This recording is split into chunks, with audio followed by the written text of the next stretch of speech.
Hello, and welcome to today's webinar, where we will be discussing some of the issues related to pore pressure in the Gulf of Mexico and how we can mitigate these issues in order to build a pre-drill well plan. My name is Jakob Heller, and I am the technical manager for wells in the Americas. Today's presentation is split into two sections. First, we will be discussing some of the pore pressure challenges in the Gulf of Mexico and show some examples. And then we will move to the second part of the presentation, where we will be illustrating methods and understanding that may help us overcome some of the issues related to pore pressure and pore pressure estimation in the Gulf of Mexico. So why do we need pore pressure prediction in the Gulf of Mexico? Well, pore pressure prediction is key to safe well planning. Unexpected overpressure is a major cause of drilling hazards, costing the industry billions of dollars and posing a huge potential risk for damage to the environment. Also, accurate pore pressure prediction can help drilling engineers plan wells, the proper mud program and casing design in anticipated high overpressure zones and prevent a variety of drilling problems, including wellbore collapse, lost circulation, stuck pipe, and even complete loss of the wellbore. Earlier studies on more than 2,500 wells drilling shelf gas play in the Gulf of Mexico showed that more than 20% of non-productive time was associated with either kicks, shallow water flow, gas flow, and or lost circulation related to issues with pore pressure and fracture pressure estimates. In the deep water part of the Gulf of Mexico, so that is water depths in excess of 3,000 feet, incidents associated with pore pressure and wellbore instability caused about 6% of non-productive time in wells outbore salt and up to 13% of non-productive time in subsalt wells. A separate study, also from the deep water Gulf of Mexico, analyzed drilling incidents and showed that 48 kicks were encountered in 83 wells, and in at least 21% of the cases where kicks were encountered, the wells did not reach the target or the planned GP. Today, we will show examples from the northern part of the Gulf of Mexico, both shallow and deep water.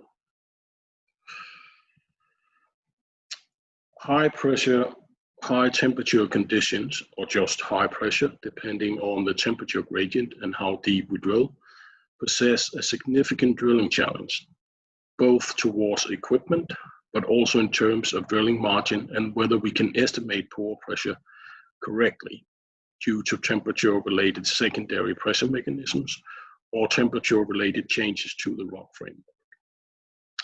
The deep and the ultra-deep gas play on the shelf of the Gulf of Mexico can exhibit high pressure, high temperature conditions depending on how deep the targets are and local sedimentation rates.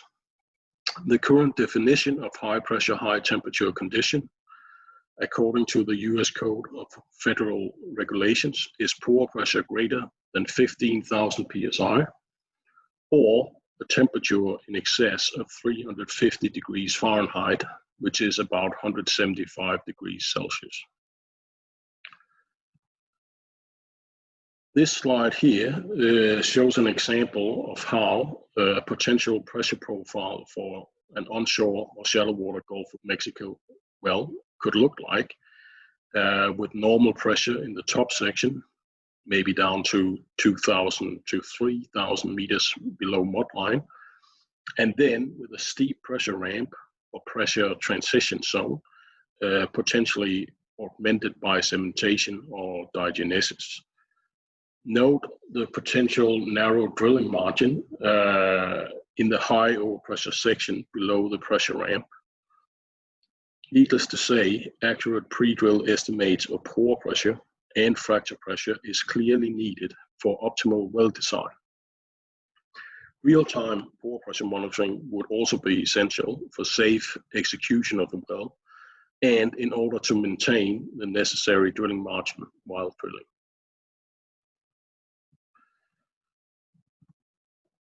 The deepwater play in the Gulf of Mexico is another area where we can certainly observe high pressure conditions, and depending on how deep we drill, also high temperature.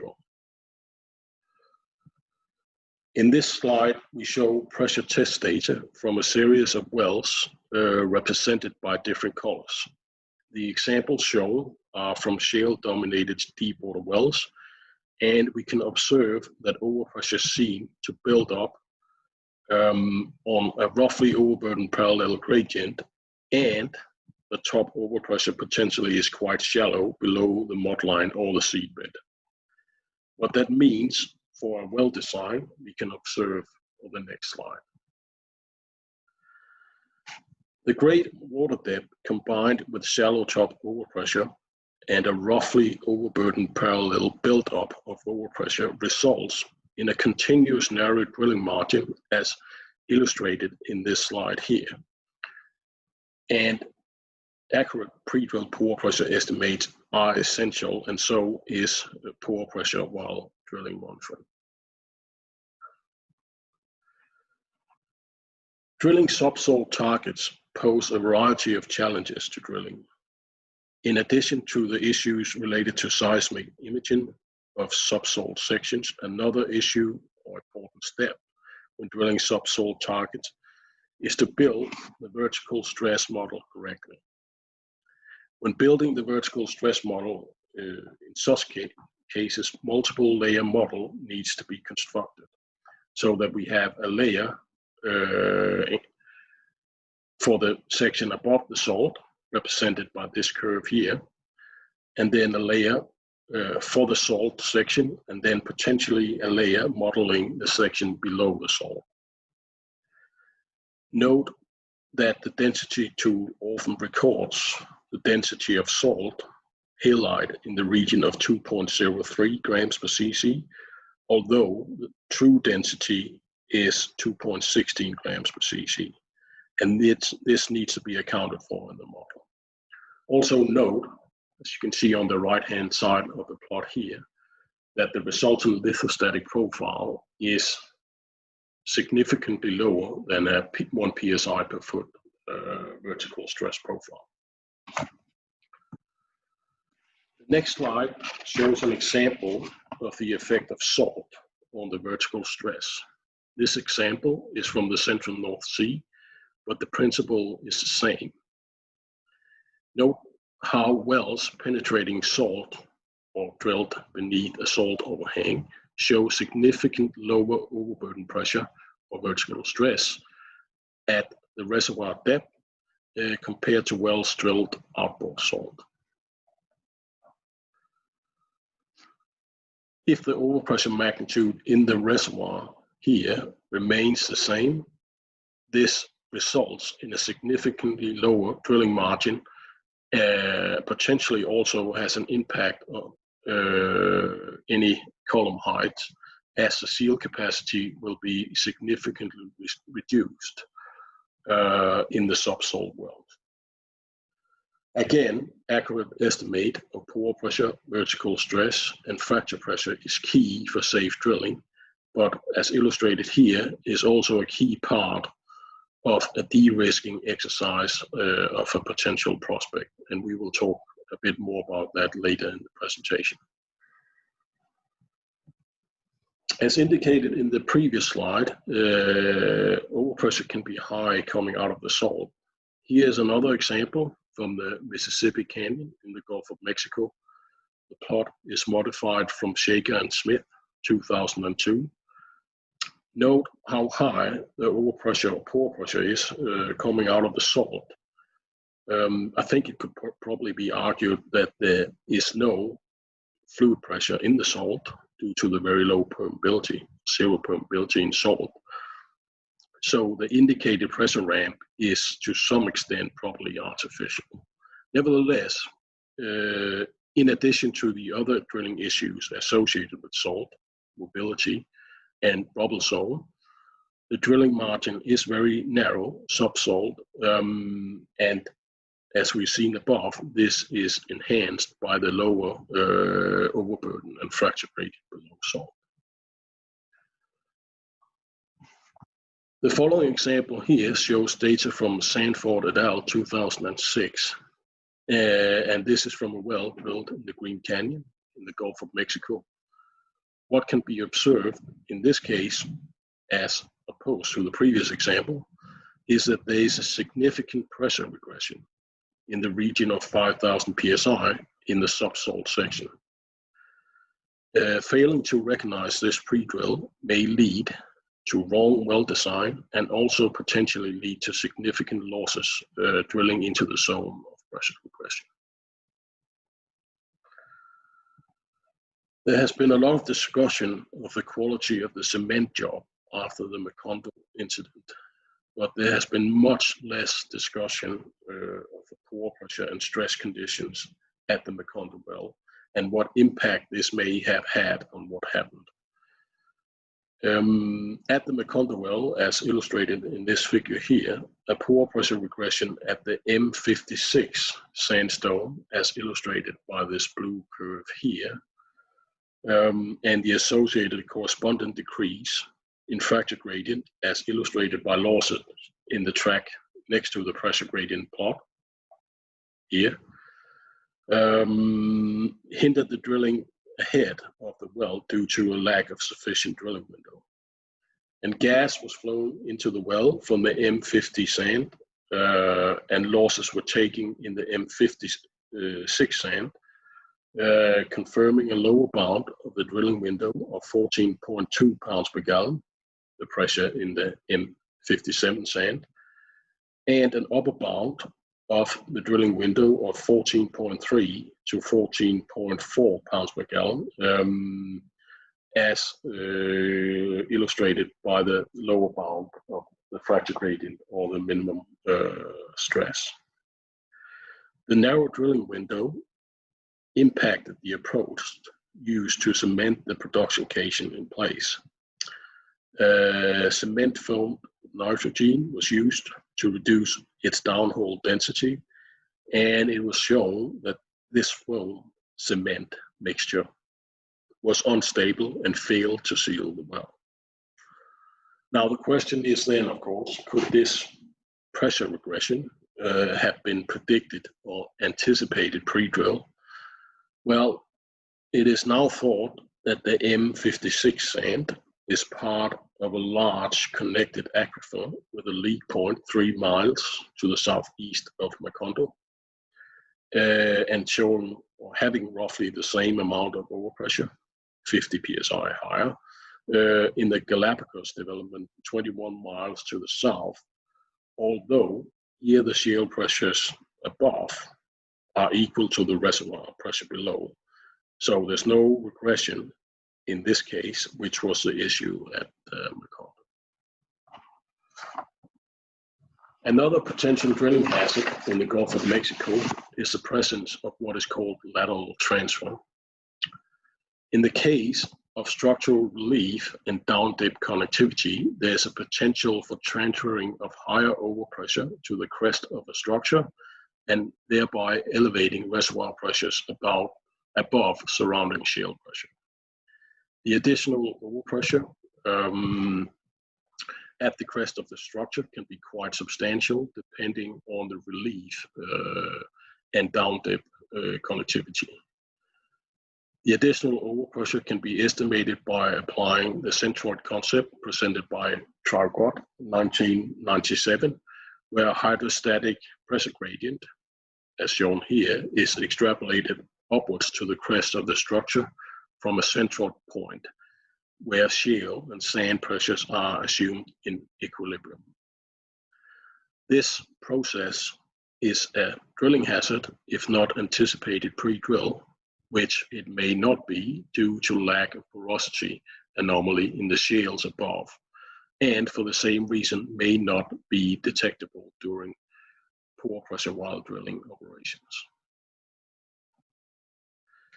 One issue with lateral transfer is the obvious drilling challenge as shown in the previous slide. Another issue potentially associated with lateral transfer is seal capacity or seal breach. In this slide, we present the terminology of seal breach or seal capacity.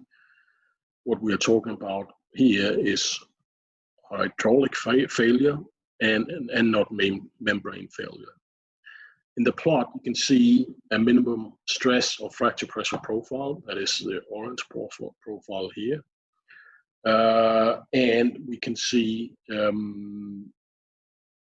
pore pressure profile defined by pressure tests. And the seal capacity is measured at the crest of the structure by extrapolating the fluid pressure gradient to the crest of the structure, and then comparing with the minimum stress profile. The amount of seal capacity has an impact on how large a column height can be trapped by the seal.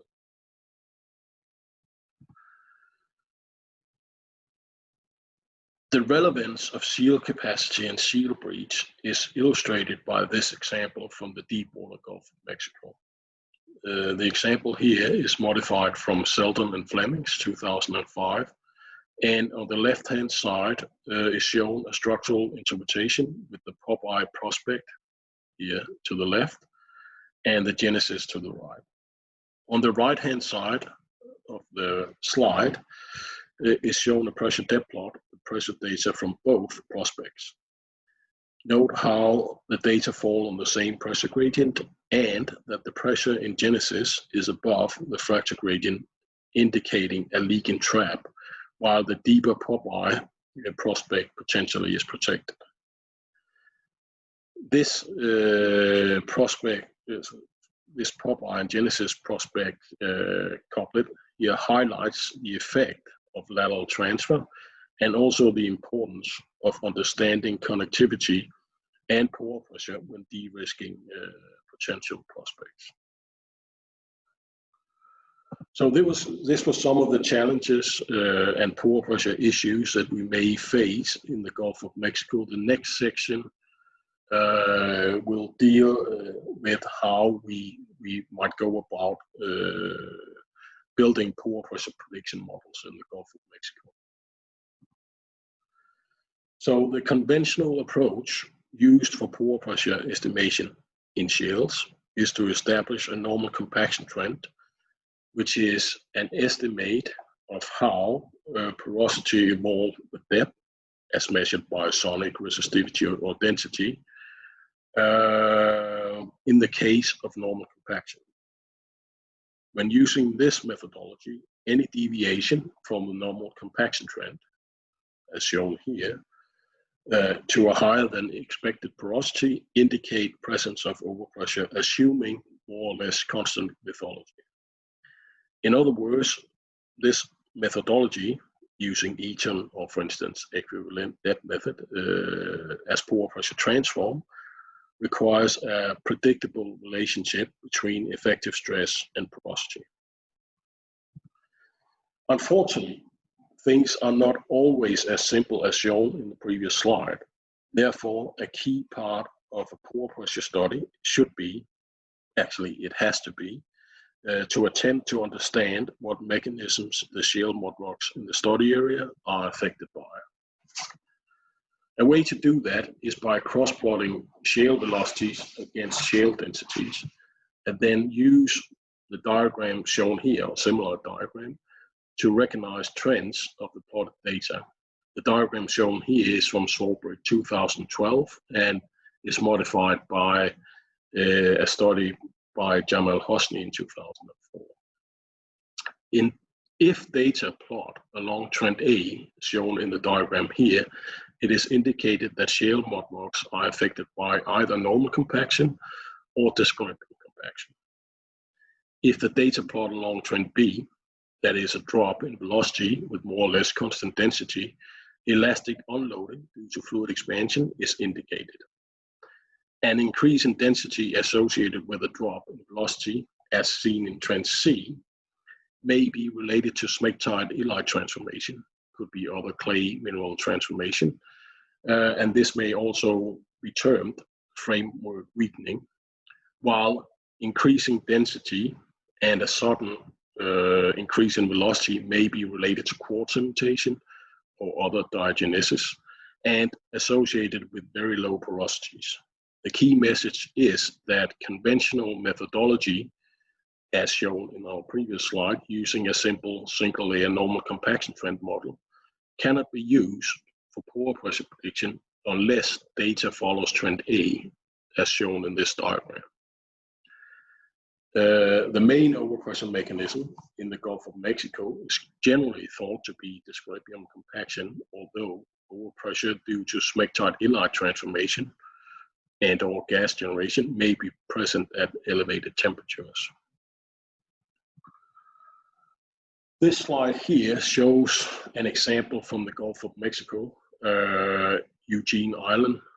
Data in the plot are from Lehan 2002, and in the slide, porosity data are plotted with depth.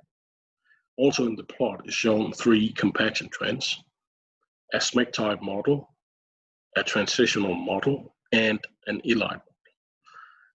We can see that there is a deviation from the initial model, the smectite compaction trend, at about 1,500 to 2,000 meters. But the key question here is which of the compaction trends is correct for the data in the transition zone and deeper. In the following slide, we have a pressure depth plot showing the pore pressure estimates using the normal compaction trend models displayed in the previous slide. Note that we also have a series of MDT pressure tests available. What we can observe is that the shallow MDT data is matched by the prediction from the smectite compaction model, while the deeper data is matched by the transitional compaction trend model. The illite model overestimates pore pressure throughout. So the key message here is that in many cases, a single normal compaction trend model may not be appropriate throughout a well, and this could be either due to changes in lithology or temperature-related changes to the rock framework, and in this case, smectite illite transformation at elevated temperatures. And therefore, it's key to understand the properties of our shale mud rocks prior to building any pore pressure prediction model. Rock physics models, such as clay-dependent pore pressure prediction model, presented in Wernick 2011 and Wernick 2016, takes variable clay content into account. Icon Science has conducted multiple regional pressure studies over the years in areas such as the Central North Sea, West Shetland, the Carnarvon and Browse basins on the northwest shelf of Australia, and also in the Gulf of Mexico. The Gulf of Mexico pressure study focused on key wells in the Alaminos Canyon and Perdido Fault Belt through the Keithley Canyon, Morgan Ridge, Garden Banks, Green Canyon, and Atwater Valley. The study comprised a total of 149 wells and involved building of bespoke models for hydrostatic pressure, vertical stress, pore pressure, and fracture pressure prediction, and also the mapping of reservoir overpressure for selected key stratigraphic intervals, that is the Miocene and Wilcox plain. In this slide here, we show a pressure depth plot from the K2 well of the Green Canyon area. This is from Green et al. 2015. The plot is zoomed in on the laterally drained pressure data of the Miocene. The overpressure ranges from about 6,000 psi to 1,326 psi at the maximum regression, and then builds up again to about 6,830 psi at the base of the plot. Note that thinner isolated sands, such as here, may retain overpressure within a drain system and therefore possess a drilling risk. Also note that the shale pressure, as represented by this blue-purple dashed line, remains high, indicating that shales may retain overpressure. This may be validated by the overpressure in thin isolated sand, again, such as this sand here, which shows overpressure in the region of the shale pressure prediction. So clearly, potential drainage of reservoir possesses a significant drilling challenge if failed to be recognized pre-drill, as also highlighted in the Macondo well example above. But is there a way that we could estimate the degree of pressure regression pre-drill? Because one issue is that in many cases, the drainage, if present, will not be detectable from seismic velocities due to their resolution. This is an example of an overpressure distribution map from ICON's regional Gulf of Mexico pressure study. The displayed map is an overpressure map for the Wilcox Reservoir across the western Keithley Canyon, Walker Ridge, and the southern blocks in Green Canyon and Atwater Valley. Now, the overpressure contours have been drawn on the map based on QC pressure data. The black dashed line represents equal spaced overpressure contours, and the red dashed lines represent overpressure as observed in the wells. Note how there is a decrease in overpressure from northwest to southeast, with the lowest values located close to the green null salt diapir, which could be a leak point. And this indicates the presence of a hydrodynamic system with flow in the direction of decreasing overpressure. As a side note, this potentially could lead to tilting of the hydrocarbon water contact with implication for the distribution of hydrocarbons in the traps in the area. Now, 2 wells were drilled within the map area after the study was completed, represented by the red and green dots shown on the map here.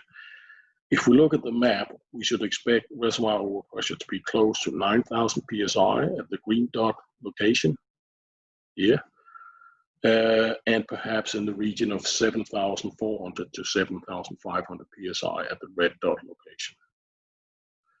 The next slide here, we can see that the actual reservoir pressure in the drilled wells display overpressure very close to what would be expected from the map contours. So this here is an excellent example of how regional studies can give us an understanding that will help decrease uncertainties pre-drill. Another approach which may help us decrease uncertainties pre-drill is to build theoretical geological models for shale pressure. In the diagram shown in this slide, which is from England et al. 1987, it shows a series of dashed lines which represent theoretical shale pressure gradients.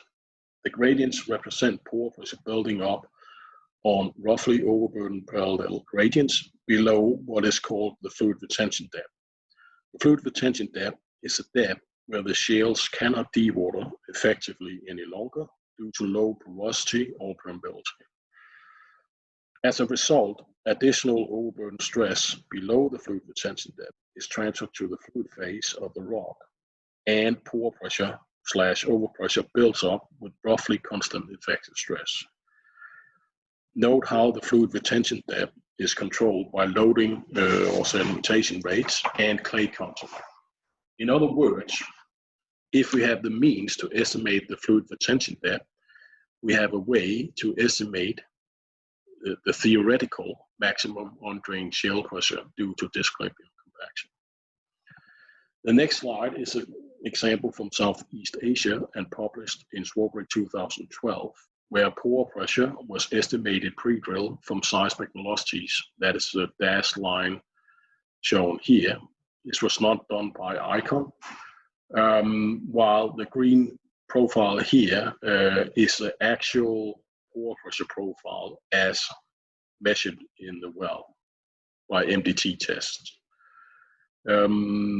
Theoretical maximum on-drain shale pressure was modeled by using a relationship between fluid retention depth and sedimentation rates published in Swarbrick et al. 2002.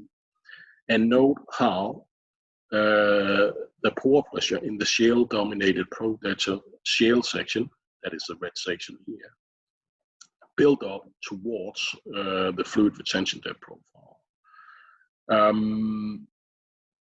The pore pressure from seismic velocities, pre-drill pore pressure, are obviously much lower than the actual pore pressure. And the reason for that is that the shales, pro-delta shales, are heavily cemented with quartz cement, which makes them too fast for the effective stress, resulting in an underestimation of pore pressure.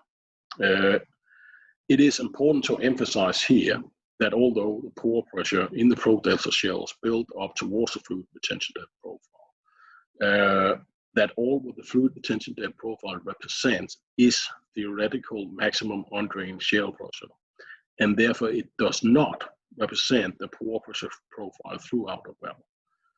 But it still is useful as an input or guidance as to what maximum on-drain shale pressure due to discrepium compaction might be, and it can be used as a sense check of pore pressure estimates from seismic velocities in case where we have little offset well control. Obviously, more sort of sophisticated geological pressure models can be built, as perhaps in the case of this model from the Browse Basin. In this case, we have a basin with multiple unconformities, which may allow overpressure to dissipate. So from left to right, we can imagine the following. If a shale builds up overpressure due to discrepium compaction during deposition, but then at some point there is a depositional hiatus, it then allows the shale to slowly equilibrate overpressure back to normal pressure. Depending on the length of the depositional hiatus or conformity, the permeability of the shale and the thickness of the shale pressure may equilibrate completely, allowing the pressure to return to normal.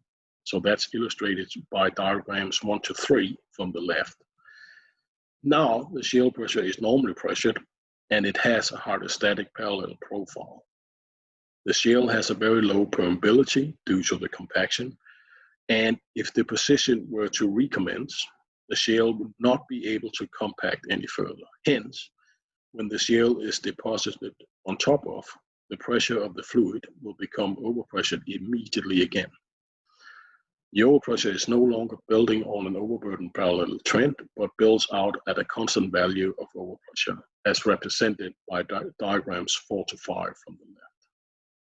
The next slide is a pore pressure depth plot from the Browse Basin, illustrating the geological pressure model applied to a well here.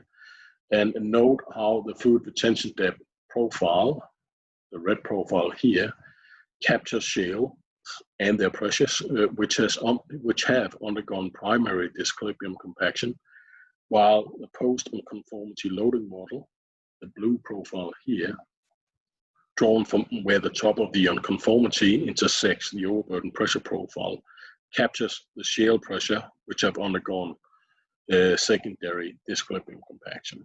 The green curve in the plot is the log-based shale pressure prediction from the sonic BP log. Also note how the reservoirs below 4,000 meters are drained relative to the thick shale intervals that retain overpressure with magnitude similar to the geological pressure model. Again, just as the example above, this model does not represent the actual pore pressure throughout the well. It could be if it's shale dominated, but what it represents is theoretical maximum shale pressure due to discrepium compaction. Still, nevertheless, this model here can be very useful as one of the inputs for pre-drill well planning in cases of lack of offset well control, and perhaps limited seismic velocity data available. Just a note on pore pressure prediction from seismic velocities. This is routinely conducted by Icon Science, and in the slide shown here, we display a slice through a 3D pore pressure cube derived from interval velocities. Pore pressure from seismic velocities may be useful and can be reasonably accurate, providing that they are suitable for pore pressure prediction, but also providing, just as the case as for log-based pore pressure prediction, that the main overpressure generating mechanism is disequilibrium compaction. If that is not the case, then there can be some degree of uncertainty associated with prediction from seismic velocities. Still, even in the cases where some of the issues that we discussed above, so quartz cementation, clay mineral transformation, or hydrocarbon generation are present, pore pressure from seismic may still give some relative information that can be useful when building the pre-drilled pore pressure estimates made, which of course should include as many inputs as possible. So with this, we will move to our conclusive slides. And the next slide I want to show you is a proposed workflow slide that summarizes what we have been discussing today. The left-hand side is dealing with the building of our models for pore pressure using QC log data, understanding the overpressure mechanisms through cross-plot analysis, building a robust model for vertical stress, and then apply the appropriate shale pressure prediction model. The right-hand side describes the geological context that needs to be included into our analysis so that we can combine our shale-based models with understanding of regional fluid flow patterns, for instance, lateral drainage in connected reservoirs, structural interpretation to assess the risk of lateral transfer, sedimentation rates for theoretical shale pressure modeling, as we've discussed, understanding of the depositional basin history so that we can assess whether overpressure may have dissipated during unconformities and or whether there's a risk that our potential target have been breached. Once we understand all this, we can combine that into our final geological pressure model, which may include pore pressure from seismic if seismic velocities are available and if they are suitable for pore pressure prediction. And this is what we will use for a pre-drill pore pressure estimate. So our pre-drill well plan plot is shown in this slide here with a pore pressure estimate, which should include a range on uncertainty, which is often expressed as low expected and high case pressure profiles with a corresponding fracture pressure profile to express the drilling window. It is important, actually the most important of all, to be clear or honest about uncertainty, which is not necessarily just a statistical analysis, and also be very clear on why the pressure profiles are as they are. In other words, what was the input into the derived pressure profiles and what input have been giving the highest confidence. All well plans should be including a clear description of the assumptions used to assist drillers and drilling engineers in their well planning and help them understand where and why uncertainty is high. So with this, we will move to our conclusive slides, just summarizing some of the stuff we have been discussing today. So all pre-drill well plans are essential for safe and cost-effective well planning. In high pressure, high temperature conditions, pore pressure while drilling is crucial in maintaining a safe drilling margin. We need to understand the rocks that we are dealing with and establish what pressure mechanisms are in place to choose the appropriate pore pressure prediction strategy. We have to be aware when temperatures are in excess of 100 to 120 degrees Celsius, conventional pore pressure prediction techniques may not work due to temperature-related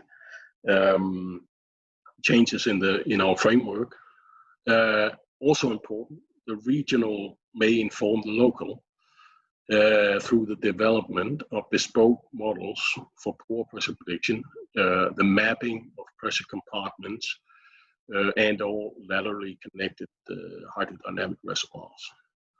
And also develop a geological pressure model that combines as much information as possible, so well data, geology, seismic velocities, and basin models. And finally, a very important point also, be honest about uncertainty. Pore pressure prediction is not an exact science. And with this, I will thank you for listening in. If you have any questions related to this presentation or pore pressure prediction in general, you're more than welcome to contact me or Christy Gell, and we will be happy to address whatever questions you might have. Thank you.